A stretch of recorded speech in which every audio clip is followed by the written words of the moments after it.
Paul Jones Drug is Elk City's most experienced compounding pharmacy, meaning they can custom make your prescription medications to your doctor's specifications, safely and effectively providing you with exactly what you need. And for your convenience, Paul Jones Drug has a drive-through pickup window as well as curbside service for testing and vaccinations, and offers free local delivery. Just a couple reasons you should choose Paul Jones Drug, 809 North Main Street in Elk City. I'm Rodney Skinner with Paul Jones Drug, and I promise we provide care you can trust. If you build it, he will. It's the Skinny on Sports Podcast with Aaron Cow. I throw balls far. You want good words? Data language. Talk real sports with a real man. Come after me! I'm a man! I'm 40! And now, here's the be-all, end-all, know-it-all of high school, college, and pro sports. Aaron Skinny Cow with the Skinny on Sports. We're talking about practice, man.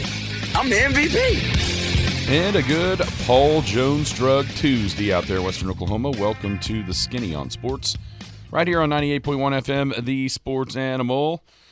Glad to have you along for the next hour. We got all kinds of football to talk about. What do we make of what happened in Fort Worth?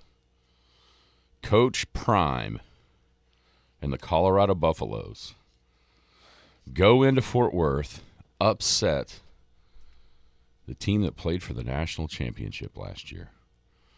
Is it more about Colorado, more about TCU, a little bit of both? I think that's the story of the college football weekend that we can discuss. Other things in college football, what you see in Norman and Stillwater, that good, bad, ugly, whatever it might be. What surprised us in week one? What teams impressed? Who you got for the top 10? If you had to make a top 10, who would be your top 10? And also games to look forward to this week. High school football, we can talk about that as well. Wrap up what was week one, look ahead to week two. Also kind of take a peek at the high school football rankings as well. 225-9698 is your phone or your text line. 225-9698. Give us a call. Shoot us a text. We can talk about any of those things. NFL starts Thursday. We can get into that. I think we'll probably do our playoff picks, Super Bowl picks coming up. Might as well do it Thursday before the Chiefs-Lions game. So that's something everybody can be looking forward to. Give us your picks as well as you think about that for the week as the NFL returns here for week one. If you're going to be outside the listening area, a couple ways to stay in touch with the show. Log on to kadsam.com, or I would download the app. It's free. It's got everything. It's got radio stations. It's got Penny News. Brand new edition of that Penny News will come out tonight at midnight on the website, thepennynews.com. And, of course, Big Elk and Paragon TV as well, available in the app, so you can watch live streams of high school athletics, Big Elk and Paragon TV. And, of course, the podcast. If you miss the show entirely, you can go back and check it out anywhere the podcasts drop. How are you, Jared? I'm good. How are you doing? How was your weekend? It was good. Did you do any rodeoing? Yeah, we went Sunday night. Hit up the rodeo Sunday night. Sunday evening. Yeah, it's The family final tradition. round. We always go on Sunday. Yeah. A lot of fun. Got to see Bullet. Yeah. Here comes Bullet. Yeah, there it was. And the rodeo clown. I mean Pistol Pete. Sorry. Pistol Pete was there too. You know, the good thing for Bullet was Bullet had plenty of rest Saturday night. Ha ha. Yee. No. Yee. Yeah. Nah. I made sure I wore an OU hat on Sunday night. Not my cowboy hat. Of course you Just keep it all fair. No, it was fun. It was a good crowd, good weather. They do that perfect at 8 o'clock. That sun's already behind the grandstands. It's pretty out. It was awesome. I heard the rodeo was really good on Friday night. Was it? I heard it was really good. A really good rodeo. I chose to stay home and channel surf the football games Friday night. Hang out with the kids. So what did you see on Friday night? Friday night, I was going back and forth between Clinton and Weatherford. Of course, Weatherford started first. And, man, C.J. Nixon looks good. he finally came out a little bit. I saw a touchdown grab that looked D1-esque, if that makes sense. Caught it in traffic, or caught it. I mean, he was doubled up and got out of a tackle, ran down the sideline. So Weatherford, I think, you get him going, they're almost unbeatable. I mean, they got him going. And Clinton was just stymied with their offense. It looked like McGinnis was running 2 or 3 of the same plays over and over. They couldn't figure it out and losing 28-0. But McGinnis was what we thought they were, to be honest. I think Oklahoma finally caught wind of that, put them in their rankings. But we knew they were good. But, man, the first thing that stood out to me was when they lined up, the size. The difference in size between McGinnis and Clinton. And that might be an issue moving forward for the Red Tornadoes, is their size up front. They're always going to have speed and skill, but the size is what's going to worry me. And that's all 2 things I saw. Then I just randomly found a game from Nevada, Missouri. Why is that even a thing? Because I have an ex-brother-in-law who coaches at Nevada, Missouri, and I just happened to find it on the stream somewhere, and I thought, hey, I could watch some of this. He's his assistant on the team. But, man, and after watching so that got me surfing through, like, what other high school streams could I find across the nation? So I started doing that. I don't mean to toot our own horn or anything, but we're pretty dang good here at Big Elk TV, especially because of our camera work. I mean, that's more than half of the effort, right? Some of the camera work, like, hey, dude, plays over here. Might want to move the camera. God bless Drew, right? Oh, no doubt. No doubt about it. Yeah. How about you? How was your weekend? It was good. No rodeos. No rodeos? Didn't make the road. Did make it to the parade. Yes, I was at the parade. I got me some of that Garbarino jambalaya twice. I had to go back for seconds. We were sitting like a couple blocks away from them. And the kids were in the rodeo. Got to see them. I saw your children in the rodeo parade. Yep. They were I saw them. Did you see my goodies. child? I did, and he threw me some candy. Did he? He did. His arm actually got it to me. More than he threw to us. I yelled, Wyatt. He said, hey, and he threw me a sucker. Yeah. He didn't do that to us. Did he see you at least? Oh, yeah. Or? Oh, yeah. I specifically asked for him to save me a Tootsie Roll Pop. That was one of the suckers he had, and he didn't fire one at me at all. Your children didn't fire anything. They at least waved. I think they didn't fire any candy. Katie, she knows her mother loves Red Hots. Those, So she was kind of hoarding a couple of those, waiting to see her mom before she threw those out. And alas, she did not get them anyways because the swarm of kids got to him before. Did you notice what the Mountain Man had? I saw that him he was twice. He went like 2 laps. So, what was he throwing? Popsicle. Hopefully not axes. Popsicle koozies. Yeah, I saw those. What a brilliant idea! I saw that. I thought he was kidding when he said, because he threw them and he goes, "You children know what these are?" And they finally went, "No." He said, "They're koozies for your popsicle." It's like, what? I thought they're slim can koozies at first. I thought it was a slap bracelet when he threw it. And then it was perfect timing because right behind his float, the next 2 out of the next 3 were giving away popsicles. Yeah. So they could fit them in the that was what a brilliant idea. It was a great idea. Somebody's making millions of dollars for thinking of putting a koozie on their popsicle. Great idea. And it was about the time it started to warm up. Yeah. I brought my my canopy, my you tent did? thing. We said, and I'm glad I did because no one else brought any kind of shade. And that you can totally tell the difference between the shade and at that time of the morning. Yeah, there was trees where we sitting out in front. Shout out to Tyler and Robbie, Western Oklahoma Realty. We sat right out there in front of it, and there were trees just perfectly situated to be able to hang out in the shade all day. And we also got to leave early. We didn't watch the entire parade because we had to go get Wyatt off the float. So yeah. It led in perfect, like right at kickoff of the game in Norman. Like literally, you left that early. Like 11 o'clock, yes. I was watching. I saw the first 2 touchdowns on my phone at the parade. It was by the time the kids went by, and I thought, okay, the highlight of my parade has already gone by. So I turned on the game on my phone. So what else? Anything else strike you in high school football. I know Merritt set a school record, was 70 points. I did, yeah. I failed to mention them. I watched them until it became real apparent that was going to be a blowout. I watched a little bit of that.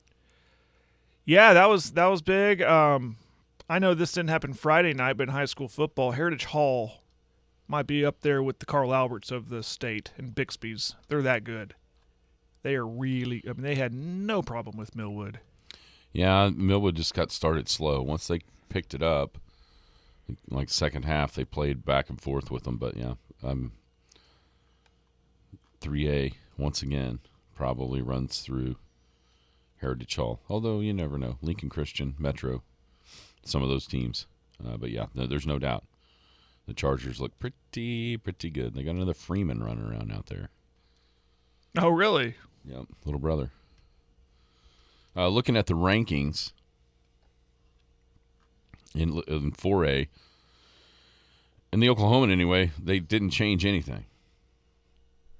The top 10 is exactly as it was in the exact same order as it was last week.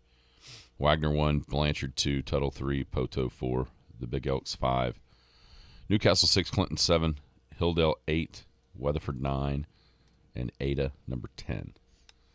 So the Oklahoman changes nothing in their top 10.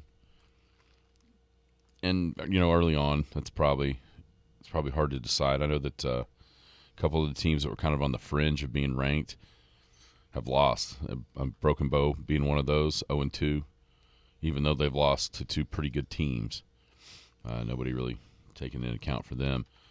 Anything you would change? I mean, it feels like it's just kind of status quo right now, right? With 4A, and it's kind of waiting on district play to start and kind of start to weed everybody out. Would I change the thing in the 4A rankings? Yeah. I'd be brutally honest. I wouldn't rank Clinton after I saw him. Yeah, but who are you going to put in there? Yeah, I maybe drop. Well, I'd say maybe take that back. I'd drop in like the 10. I think teams below them, or a couple of teams below them, are pretty, or might be better than them. I just got to see it. I got to see something different because Kingfisher doesn't look good. So I don't think winning at Kingfisher is moving the needle very much for me. And then of course McGinnis. We knew McGinnis was good, but I expected a little bit of a solid, more of an offensive effort from Clinton. So there's that. I might make a change. But the top, I mean, it's hard to argue with the rest. Really, it's so I could see why it went unchanged in the Oklahomans' eyes because, teams that won should won. They thought teams that lose probably would lose against out of class and Clinton and McGinnis and others. So, so I could see why they didn't change it. But for me personally, that's what I would change. How about you? Anything?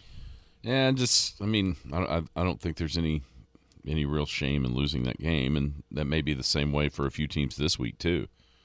And when you look ahead, you mentioned Heritage Hall. They're coming out to Clinton, and that's another really, really tough test, as with, the Elks going out to Canadian. Right. That's going to be a really tough challenge. Did I see that they put up another 55 plus points? 55-35 against Bushland, which is a team that beat them last year. So, yeah. I mean, things are getting tougher quickly for the brown and white, that's for sure. When you look at the next 2 weeks with the game out at Canadian, then of course that juggernaut that is Carl Albert that will be here a week from Friday.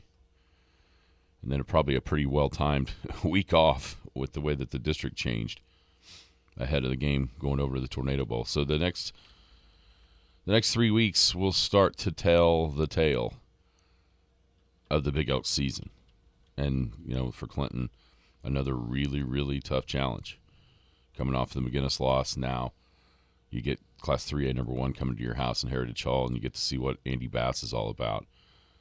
The OU commit that plays quarterback, and he's really kind of a do-everything type guy for Heritage Hall. So some big tests. Yeah, coming. I give Clinton credit. They don't shy away from competition. A non-district, in any given year, a non-district schedule like Kingfisher, McGinnis, and Heritage Hall, I mean, that's a tough – I mean, if Kingfisher might be down a little bit, but you don't expect them to stay down forever, and they have history of winning. Of course, McGinnis and Heritage Hall always have too.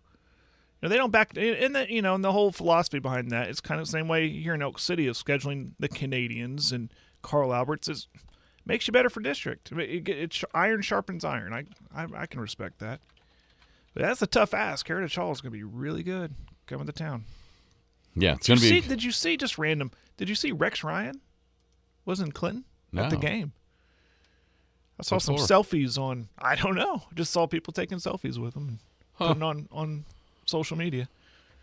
Wonder, was he back to SWAS for some reason? I don't know. Because they played Thursday. Did they play Thursday? Yeah, they did. Yeah, maybe he was there some kind of just in the area. I don't know. I don't know if they honored him on Thursday and he wanted to find a game on Friday. You'd think he'd stay in Weatherford and watch maybe the Eagles, but maybe he's never been to the Tornado Bowl and wanted to check it out. I don't know. Maybe he has family on McGinnis's team. I don't know. But he was there. I saw a lot of people take pictures with him. Yeah, that's super random. Yeah. Super duper random. We got a wager on the text line. Would you want to take it? Will you take Texas and get 7 points against Bama? Woo. And I just had one of those Big Splash burritos this morning. Did you? I've got one on my desk. I don't know. Would you do it? No. But I'm also the one that picked Bama to win the national title, so it kind of goes with my pick. Right. Speaking of picks, what a brutal week it was for me in the Western Oklahoma Realty College Pick'em. Didn't fare so well. I went for the underdog picks, and none of them worked. I really thought that the clock rules would speed things up and some of these big giant lines wouldn't get covered. And I was wrong. Side note, I'm told that Rex Ryan is married to someone from Clinton. Didn't know that. Huh. Good to know. Let's take a look at the standings. I'm in 92nd place out of 111. Webtickets.com, what is that? Is that a real person? Whoever it is went 8-2. Leading. Bunch of people 7-3, including our man, Coach Christian. You notice anybody else? Red Tornadoes one. I wonder who that is. Might be our man Justin, who just texted me. Chance Silas, Joel Hop, and Dakota. Dakota came in with 7-3. I was 3-7. Where are you at? You had a winning record. Yeah, barely by were 2. Were you 6-4? 6-4. You think that's really Jim? Have you asked him? I haven't asked him. I keep forgetting to ask him. Need to ask him. J Mac, Atha, 6-4. Drew, the cheating commissioner. Ouch. In our fantasy football league. It's still a long season. Yeah, and right here, if I remember right, our winner from a year ago was Sooner Fan 1. And she is tied for last at 2-8 with John David. Well, a lot of season left. Game ahead of me. Ice, Trey, our man Trey, 3-7. I'll have to give him a hard time about that one. Rough go of it for a bunch of us. But, like you said, plenty of season left. And the games, I think, will probably get a little bit easier to pick. Man. Once you start to kind of get an idea of, instead of your preconceived notions, you actually see it on the field. 111 people in this. 111. That is awesome. 111 in this pick'em. Very cool. It's like 40 more than last year. I think we were like right at 70-something. Yeah. Low 70s. Yeah. Yeah, great work. Bravo. Great work by everybody, including our friends at Western Oklahoma Realty. Yeah. All right. We'll take a break. We'll come back, talk some college football. Interesting week, I thought. Some shocking things to me. No more so than Colorado. That was shocking. That was shocking. And then last night happened. I kind of went, whoa, watching that as that unfolded. And also LSU just getting bombed in the second half. Yeah. Paul Jones Drug offers a free service that makes taking your daily medications safe and easy. It's called convenience packaging, meaning they can combine all your daily medications and put them in sealed, separate daily packages. This process replaces you from having to fill your daily medication dispenser. And as always, Paul Jones Drug prepares individual blister packaging for long-term care patients. With their drive-through window, curbside service, and free local delivery, it's just more reasons you should choose Paul Jones Drug, 809 North Main Street in Elk City. I'm Rodney Skinner with Paul Jones Drug, and I promise we provide care you can trust. The Skinny on Sports. Yeah, they say this guy scratches himself better than he throws a ball. Welcome back, Skinny on Sports, 98.1 FM, the Sports Animal. It's a Paul Jones Drug Tuesday. Thinking of Rodney and the gang down at Paul Jones Drug. Care you can trust at 809 North Main Street, right here in Elk City. They are the oldest compounding pharmacy in Elk City. Free local delivery, drive-through pickup, curbside testings, and vaccinations. And they've also got those blister packs, which is their long-term care unit packaging. Paul Jones Drug, 809 North Main, Rodney Skinner and the gang. Care you can trust. Okay, Jared. College football got off to a rocking start. Boy, I had fun. You did? Oh, the games were great. All the ones we're going to mention. You know, it wasn't the greatest opening weekend slate. Not on paper, no. It seemed like that there was there was only one matchup of ranked teams, and that was Sunday night with LSU and Florida State. But I think it delivered more than maybe what we thought, with some surprises, with some teams playing above their head or below their head. We asked on Friday what would be a successful day in Norman, what would be a successful day in Stillwater. And I know some of you out there that are football perfectionists will find something to gripe about on the game Saturday morning in Norman. Come on, one sack. And you're idiots because you cannot get any – I mean, there's nothing to gripe about, right? I mean, if you want to try to say defensive line, blah, blah, blah, blah, blah, blah, blah. It was 73-0. I don't care who you're playing. When you play the way that Oklahoma played, there's nothing to gripe about.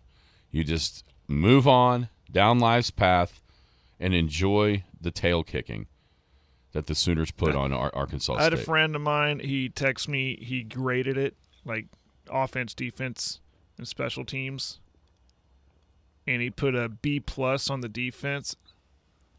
I said, really, bro? You can't embrace and enjoy a shutout victory? You have to, well, we only had one sack. Didn't get a lot of pressure on the quarterback. Yeah, it turns out they did, though. I was like, dude, enjoy this. Enjoy it. What was the stat I saw? The third shutout in a decade?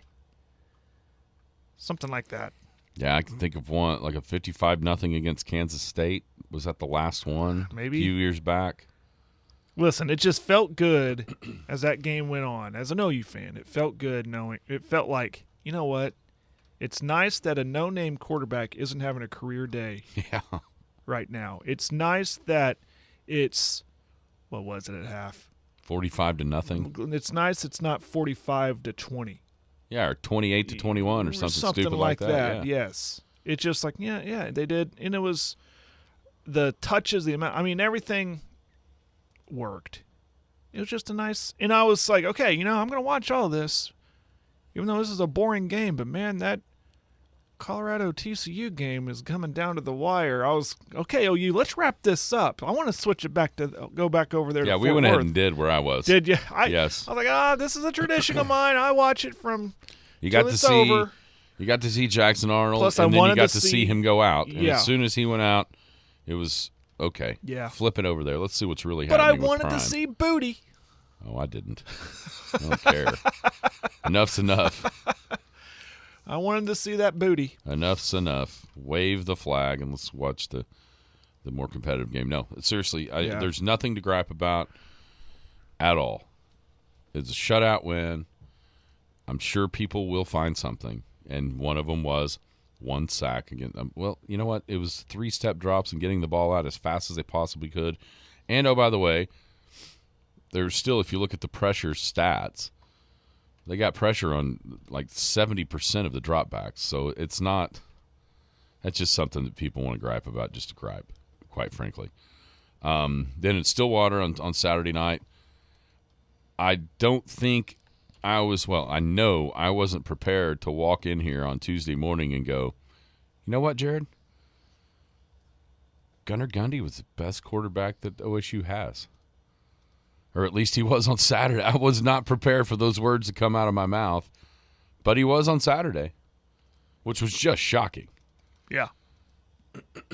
Yeah, I didn't – I texted you. I was like, man, they just look like they're kind of discombobulated. I'll be honest, I didn't turn on until the second half for other reasons. But saw the score what it was, then saw Gundy was in and heard he was the third quarterback that's played. And thought, well, clearly this quarterback race is still wide open to Coach Gundy's eyes. This is still an open audition for that spot. But there's times they looked a little out of sorts. But then I thought, man, that's kind of like a cat playing with a mouse, right? I'd never really felt like OSU was in trouble in that game. It's just like he wants to see, what do we got here with this guy? What do we got with that guy? So it's a process in Stillwater, and I think once they settle on a guy, and that's what that's the big question is, who are they going to settle with? Or who are they going to – not settle, that's a wrong word. Who are they going to be happy with to take the snaps? But Gundy did look good from what I saw. I didn't think it was – because my first thought was, who's hurt? No, it's not that. He's capable enough to be a quarterback at OSU. So but now it almost feels like when we thought it was just a two-man race, now it kind of – does it make it more of a messy race? Now you got 3 guys to try to figure out who you're going to start there. Did it create a problem for Mike by playing all 3 guys? And now you're going to have this polarizing opinion from everybody in the orange and black. Well, I think it should be this guy. No, I think it should be guy number 2. No, it was the third guy who went in. It should be him. So now the question all week is going to be, well, who's going to start against Arizona State? And does that create a problem in the locker room? Does that create a problem on the field? I don't know. What do you think? Yeah. Excuse me. It's really I honestly don't know. Like, Mike is a strange guy, but he knows what he's doing, right? He's proved that more often than not. When we've had uncertainty going into a season, he figures it out with success. He has a different approach. He's unconventional almost more often than not. But they trust him in Stillwater. It's like, okay, we trust what he picks here, who he picks, his process here. But on the other side, I was like, man, you had all fall camp to figure this out. He never gets it right. I mean, think about how many times where there's been quarterback battles, and he's picked the wrong one every time. That is true. Yeah, he had Alex Cate starting over Brandon Whedon. I forgot about that. Yeah, we're getting a bunch. Ask the players, or Sam said, look like O-line and running backs played harder for Gundy. Ask the players; they always know. Another text. Yeah, I mean, I guess you kind of see that in the first couple of games. I don't know. Arizona State really, really struggled with Southern Utah, but it is a brand name, and you would think that Arizona State would certainly put up a better fight than what Central Arkansas would bring to the table. But it's a dilemma that I don't, like you said, it's hard enough when there's 2, and now all of a sudden there's 3 to be able to pick the right one. And maybe the players decide for you. Maybe that's a astute observation on the text line. They'll tell you which one it ought to be. But for the it was choppy. It wasn't what we would have considered a success going in, where you just take care of business and look good doing it. It certainly wasn't that way offensively, and I think You look up, and Oklahoma State only runs for 149 yards against Central Arkansas. Cause for concern, offensive line-wise. But you know what? That's a concern. 2 years ago, remember the starts of the season for OSU, struggling with a few teams, including that win at Boise. And all of a sudden you look up and they're Big 12, playing in the Big 12 title game with a chance to go to the college football playoff. Yeah, there's a lot of hate for Casey Dunn out there, that's for sure, as far as the offense coordinator for Oklahoma State. Around the country, though, what for me, when I asked the question, what surprised you, I wouldn't have been more surprised if I woke up with my head sewn to the carpet. Colorado wouldn't beat TCU.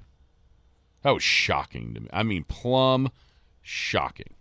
I was saying it leading up. Watch that game. I wasn't going to go ahead and pick Colorado, but I was really interested in Coach Prime's debut for Colorado.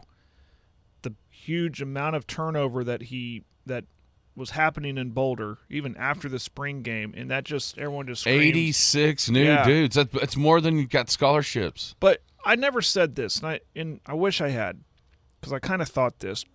Could that be an advantage for a team, like, because TCU doesn't know how to prepare? But it's week one. How do you prepare for anybody? Even in the transfer portal age, as little amount of turnover or as a massive amount, it's hard to prepare for anybody, because I guess you could look at tape when they were at Jacksonville State or whatever. But you heard too, he was bringing in some dudes, some athletes, so it just intrigued me to see what he could put on the field against the national runner-up in TCU, and yeah, the athletes showed out. Man, my goodness. It makes a lot of their upcoming games a lot more interesting. Yeah, I mean, I guess. USC coming to town. Nebraska next week's going to be a dud. I mean, they should throttle them. Yeah, but here's from Nebraska, the highlights I saw from Thursday night compared to those athletes I saw on Saturday morning or afternoon in Fort Worth. Good luck, Nebraska. Yeah, I'm not convinced yet. I don't believe quite like, I mean, you see people writing articles that this works. Okay, it worked for one Saturday. Let's pump the brakes just a tick. You know who else had a massive amount of turnover? Just a tick. Let's pump the brakes. You know who else? Who? Arizona State. You think? Yeah, Arizona State like 73. You think it's going to work? You think it's working? They struggled. Well, listen, they played unbelievable, and Shadur. Here's the problem I have with a little bit. Coach Prime's getting all the credit when it's the dudes that did it. His son, namely, 500 yards. Travis Hunter was unbelievable. They had an answer for everything that TCU threw at him. Yes, they did. Let's see. But I'm not ready to proclaim this a glaring success just yet. I mean, what happens if they go 2-10? Right. The shine kind of comes off. But it was certainly an unbelievable first performance by TCU, or by Colorado at TCU. You don't see what happened Sunday night happen very often, and that is Florida State just manhandled LSU in the second half to the tune of 31-0 in the second half with, a minute and a half left where LSU hit the long one to score. You just don't see that very much. And to me, as much the story in college football is undoubtedly Colorado, the one that's going to get the most pub, and rightfully so in a lot of ways. But the story to me was Florida State and how good they looked on Sunday night against LSU. Yeah, I had my doubts about them. I'm not so much anymore. Especially after what Clemson, how they laid an egg last night. I was on the fence of who should it be, Florida State or Clemson. I lean Clemson because of their history, but right now I'm eating crow on that one. I think Florida State looks really good, like playoff good. But I didn't know that stat about Brian Kelly and his history against teams in the top 10. Not very good. Not very good. That should have been something I paid attention to as well. He has not had a good history against teams in the top 10. Listen, all of a sudden you look at that Florida State schedule. At Clemson is clearly the one that sticks out here in a couple of weeks. But after that, I mean, are we buying Duke stock? But that game is at Tallahassee. The road game's coming up at BC, at Clemson. Go to Wake Forest, go to Pitt, and go to Florida at the end of the year. Listen, you start looking at that schedule and having that win already under their belt, you're right. Florida State is now jumping way, way up the list in my mind of college football playoff contenders because of how they looked and because of who they play. And the game in Death Valley is looming larger and larger, especially with how Clemson looked last night.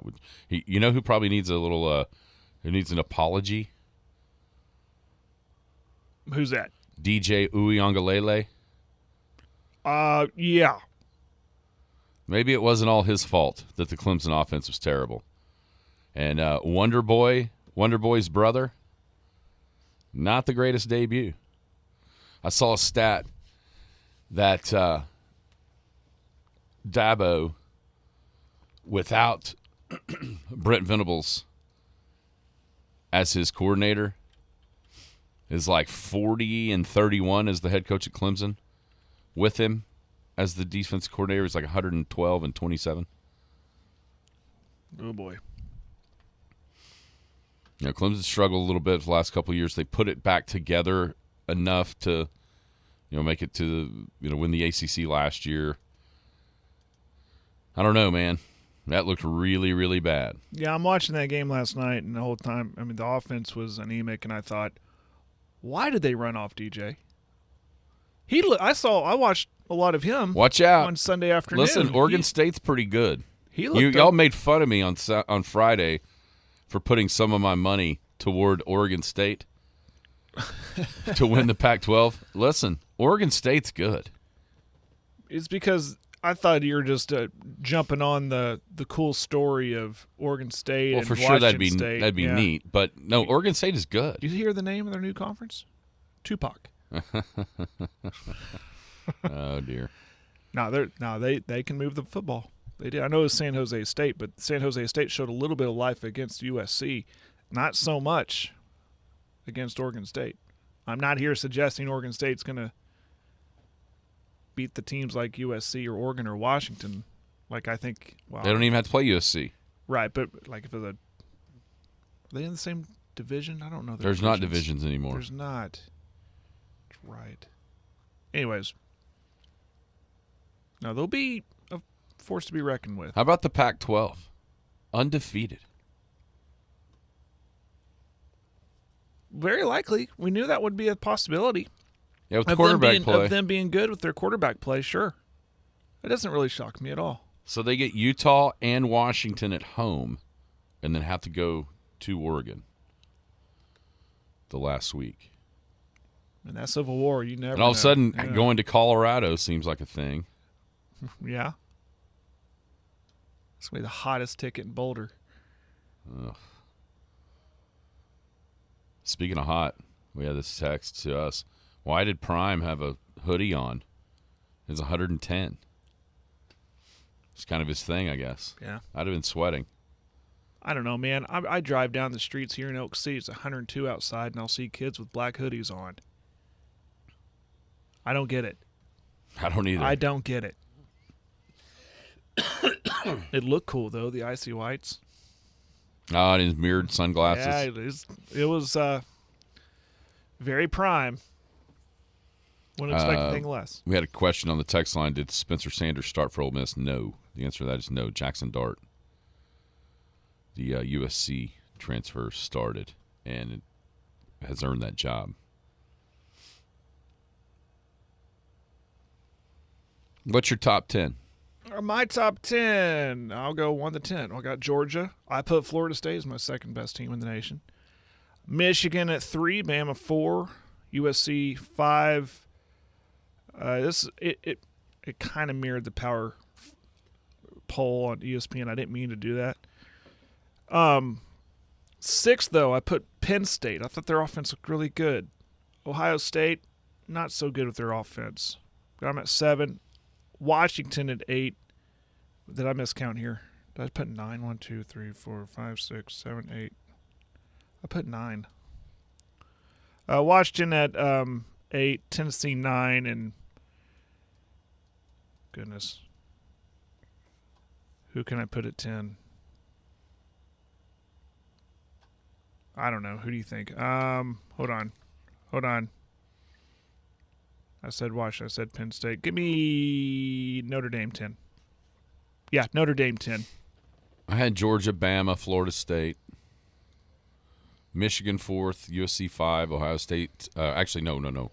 Washington 6, Penn State 7, Ohio State 8, Utah number 9, and I also had Notre Dame number 10. This week, Utah. I know they look good, but I don't know how good Florida is. I mean, Utah was able to do that to Florida with a couple of backup quarterbacks. Yeah. So that's why I kind of have them right outside my top 10.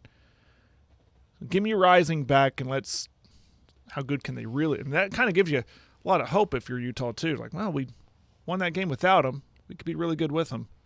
But how good is Florida? I mean, we don't know. As good as the Pac-12 was, Big 12 laid an absolute egg. Whew, the Fighting Yormarks losing up in Wyoming. I mean, you want to talk about karma. You can't happen if you're a top 3 team. You're supposed to be a top 3 team in your league. You can't go up out of conference and lose at Wyoming. Baylor lost to Texas State. Good night. Obviously, the TCU losing to Colorado. Not a good week for the Big 12. No. Not a good week whatsoever. What you make of Texas? A little bit of a slow start, but pulled away. Yeah, I mean, what was the stat I saw? It took them how many possessions to score a touchdown? it was a few. Listen, that's I know it's Rice, but there are teams that maybe OU, maybe Tech, if they can get it together. If you have slow starts, suddenly you're behind the 8 ball because they're coming out scoring on their first 2 out of 3 possessions. Suddenly you're down 14-10-0, and you're playing catch-up. That's got to be a little concerning if you're Texas. None of that matters if they win Saturday. Nobody cares about any kind of slow start if they go down and win at Alabama. You know what I mean? Mm-hmm. It all goes away. Games this week outside of obviously Texas, Alabama is a huge one. Right. Oregon at Tech has lost some of its shine after Texas Tech loses at Wyoming. I think a kind of a sneaky one, and it's ranked teams. But Mississippi and Tulane, I wrote that one down. That looks like a lot of fun. Notre Dame going to NC State, Utah at Baylor. Utah at Baylor loses a little bit of luster of what we thought it might be. What else you got? Anything else that kind of sticks out to you? Well, I mean, there's always the Cy-Hawk trophy up for grabs. Iowa State. Iowa just comes in as a 4-point favorite. That one always kind of gives you an interesting game. Usually the underdog always wins that one. And, I saw it. I had it. A&M at Miami. Yeah, I just saw that one too. That one could be good. And I'll be honest with you, from the text line, Colorado, Nebraska, I think I made it clear earlier, that does nothing for me. I don't think Nebraska's a dud, and I think Colorado's going to just whip them up and down. Yeah, but here's Coach Prime's debut. It's in Boulder. No, it's at Nebraska, isn't it? No, it's that's why Big Noon is going up to Boulder, because it's his home debut. How in the world was Nebraska a 6.5-point favorite in the preseason lines? Nobody thought Colorado was going to be worth anything. No. That's why. No. Well, that one. Here's just a random changed. one that I'm going to have my eye on, just because it took him a little bit to start scoring. But how about Kevin Wilson's Tulsa team at Washington? Yeah. Never know, but Washington we think is a top 10 team. I think we both agreed on that. So